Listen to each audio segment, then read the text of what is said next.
నమస్తే, welcome to NSTV news. ముందుగా ముఖ్యాంశాలు. బెల్లంపల్లి మున్సిపాలిటీలో చెత్తను తరలించే ఆటో ట్రాలీల నిర్వహణపై నిర్లక్ష్యం కనిపిస్తోంది. ఫలితంగా 34 వార్డుల నుంచి చెత్త తరలింపులో ఇబ్బందులు ఎదురవుతున్నాయి. చెత్తను తీసుకెళ్లే వాహనాల నిర్వహణ సరిగ్గా ఉంటేనే పట్టణమంతా పరిశుభ్రంగా ఉంటుంది. ట్రాలీల నిర్వహణను గాలికొదిలేయడంతో మున్సిపాలిటీలో పారిశుద్ధ్యం అధ్వానంగా మారింది. పట్టణంలో చెత్త తొలగింపును అధికారులు పట్టించుకోవడం లేదు. వాహనాల కొరత ఇబ్బందిగా మారింది. బెల్లంపల్లి పాత మున్సిపల్ కార్యాలయంలో ఆటో ట్రాలీలు మరమ్మతులు లేకుండా చెత్త కుప్పల్లో కనిపిస్తున్నాయి.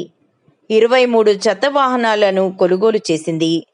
34 వార్డుల చెత్తను తరలించడానికి ప్రస్తుతం 9 వాహనాలను వినియోగిస్తున్నట్లు తెలుస్తోంది. రోడ్లు శుభ్రం చేసేందుకు లక్షలు వెచ్చించి కొనుగోలు చేసిన స్వీపింగ్ మిషన్ మూలకు పడి ఏళ్లు గడుస్తుంది.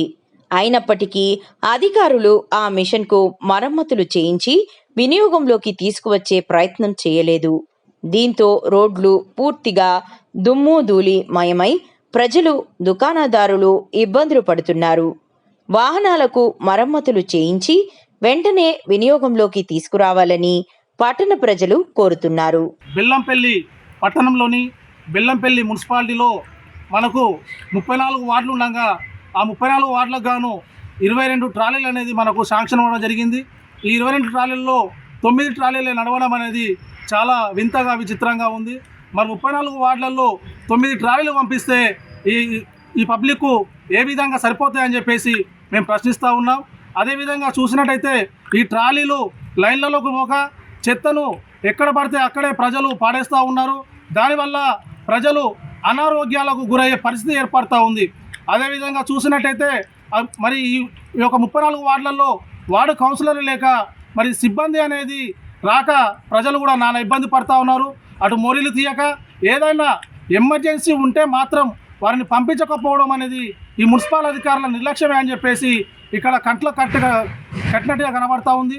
మున్సిపల్ అధికారులు వెంటనే ఏవైతే ట్రాలీలు ఉన్నాయో ఆ ట్రాలీలను మరమ్మతు చేపించి 34 వార్డులలో 34 ట్రాక్టర్లు వచ్చే విధంగా ప్రతిరోజు చెత్తను సేకరించే విధంగా చూడాలని చెప్పేసి మేము డిమాండ్ చేస్తూ ఉన్నాం.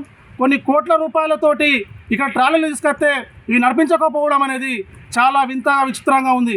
ఇప్పటికైనా జిల్లా కలెక్టర్ గారు స్పందించి ఈ యొక్క ట్రాక్టర్లు విధిగా వార్డులలో ప్రతి వార్డుకు చెత్త బండ్లు వెళ్లే విధంగా చూడాలని చెప్పేసి మేము డిమాండ్ చేస్తూ ఉన్నాం.